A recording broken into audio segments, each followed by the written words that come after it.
O camión guindastre que este luns caeu por unha ladeira de viñedos enchantada continúa no fondo desta finca. Pese ao aparatoso do sinistro que se producía sobre as 5 da tarde, o único ferido, o traballador condutor do camión, non presentaba afortunadamente danos de gravidade, segundo algúns testemuños.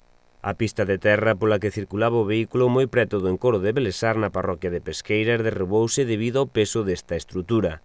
Ao parecer, o condutor decatouse cando xía abaixo o vial e puido saltar do camión antes de que se precipitara varios metros polas viñas cara ao encoro de Miño.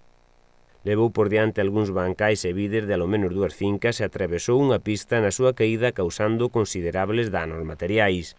O vehículo servía para realizar labores de mellora nas liñas de suministro eléctrico que parten da central. O visible resultado deste aparatoso accidente é a dificultade para retirar o camión guindastre deste terreo con forte pendente e complicado acceso levou estes días a moitos curiosos a visitar e fotografar a ribeira neste punto.